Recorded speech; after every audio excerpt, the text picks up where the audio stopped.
stage or? These are very high states, which I think probably even some arahants don't experience, because you see in the Buddha's teaching, perfect concentration is the 4 jhanas. But there are some monks who attain all the arupa jhanas as well as cessation of perception and feeling. But it is that those higher states above the 4 jhanas are not absolutely necessary to become an arahant. Those states, like just now it says that when he comes out of the cessation of perception and feeling, then he experiences these states. So these are very high states. Is contacted by this signless, the other 3, the signless, and the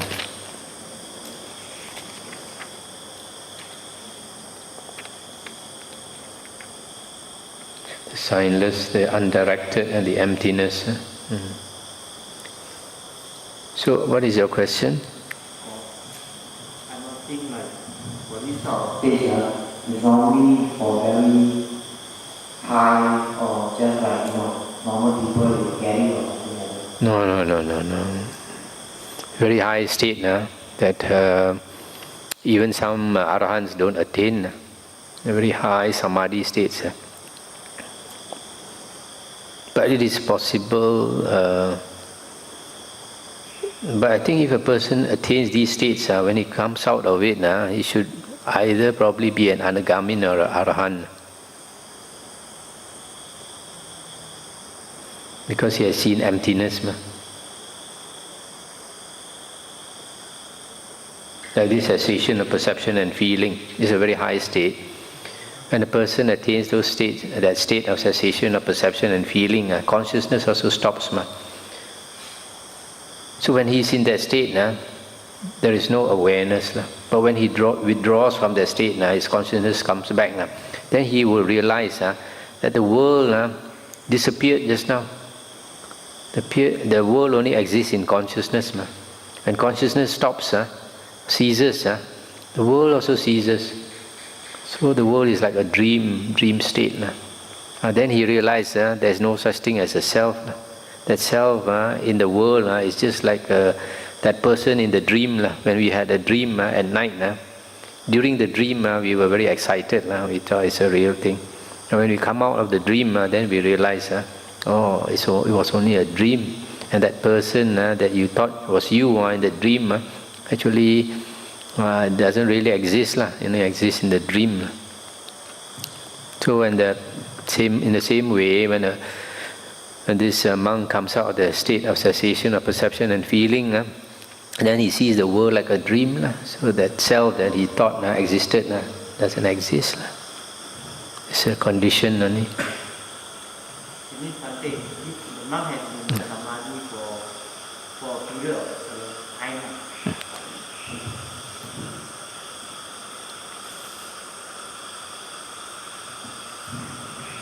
So Bhante, that means the monk has been in the samadhi for quite a long stage. Not very long, but it cannot exceed 7 days. He can only enter that state, cessation of perception and feeling, for a maximum of 7 days. Then he has to come out of it.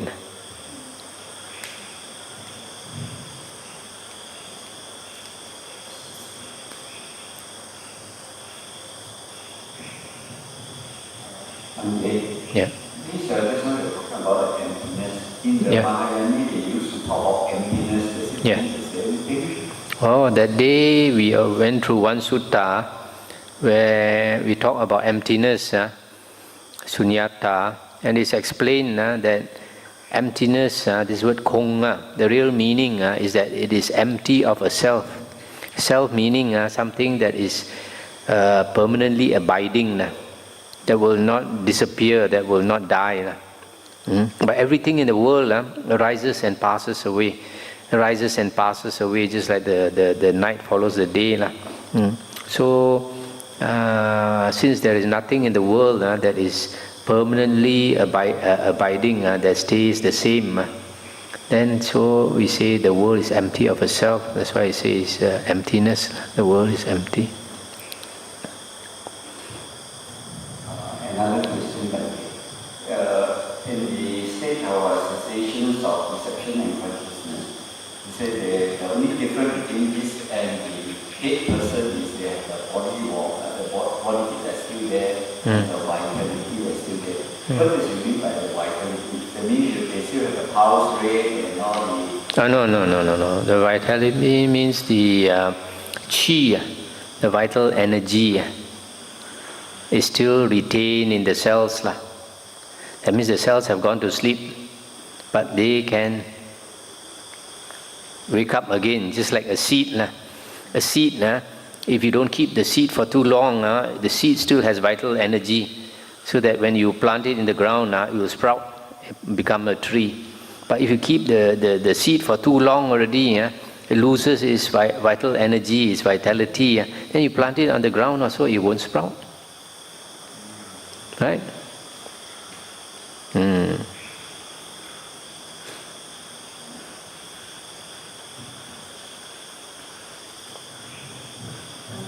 is the difference of emptiness and nothingness? What's the difference between emptiness and nothingness? Are you talking about the samadhi? Yeah. Probably mean the same thing, the state of samadhi, where in the state he feels is empty of anything, because everything exists only in consciousness. But when consciousness ceases, then the whole world is empty, and what's the other one? Empty and nothingness.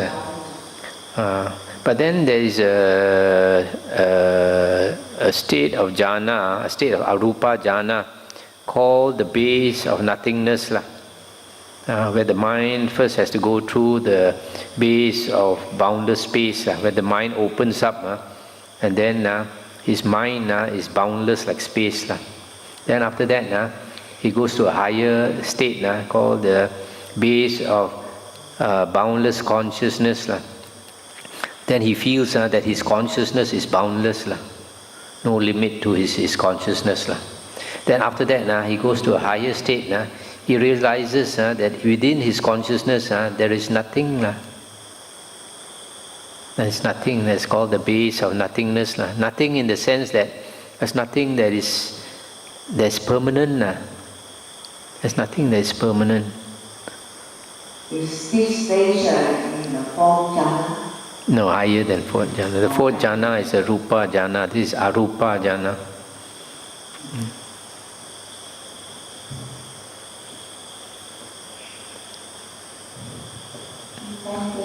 What does loving kindness have to do with the other three liberations?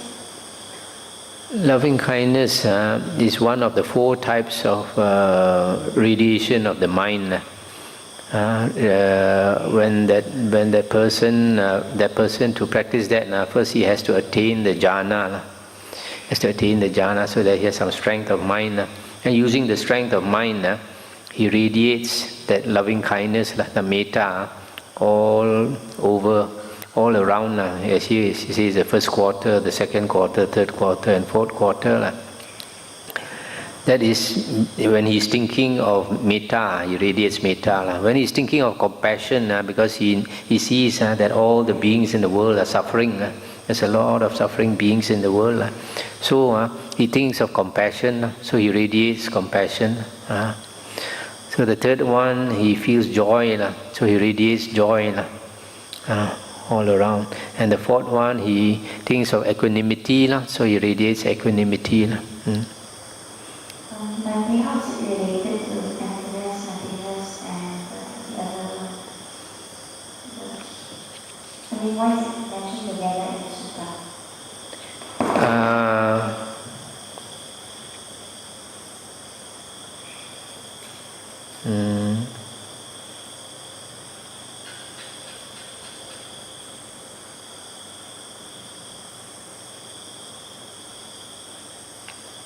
This one, the four things, the loving kindness, compassion, joy, and equanimity, you see towards the end of the paragraph, when he radiates these four things, boundless, this is called the measureless liberation by mind.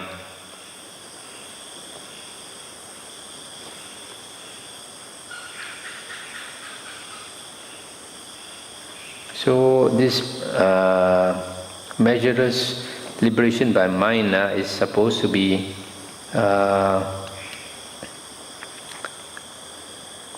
another one of those high states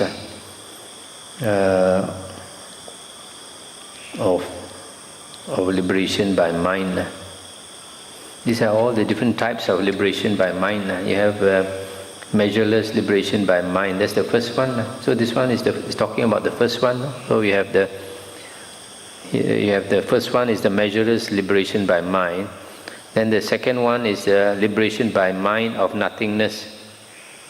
And the third one is liberation by mind of emptiness. So each one, he uses the mind to liberate whatever quality he wants. Like the first one, measureless liberation by mind is liberating this loving kindness, compassion, joy, and equanimity. Then the second one, liberation by mind of nothingness. And then he thinks of nothingness, and then he liberates this nothingness. And the third one, he thinks of emptiness, and then he liberates this emptiness. And the fourth one is the signless. He thinks of the signless, and then he liberates the mind, using that to liberate the signless. Okay?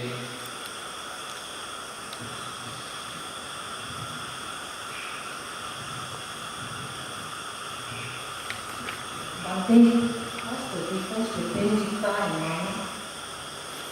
Citta and Mano. Mano is the one of the 6 sense organs. So Mano refers to the thinking faculty. Whenever we use the mind to think, to calculate, to scheme, to plan, we are using Mano. But Citta refers more to the overall mind, encompassing mind, overall encompassing mind. So Mano is creative thinking. So Mano is creative thinking. Mano is thinking. Whether it's creative or destructive, it's all thinking. It's still Mano. Mano is the base. Is the thinking faculty. But these terms, Citta, Mano, Vijnana, they are all related in a way. You cannot separate them strictly into one compartment each. They are related. They are all different aspects of the mind.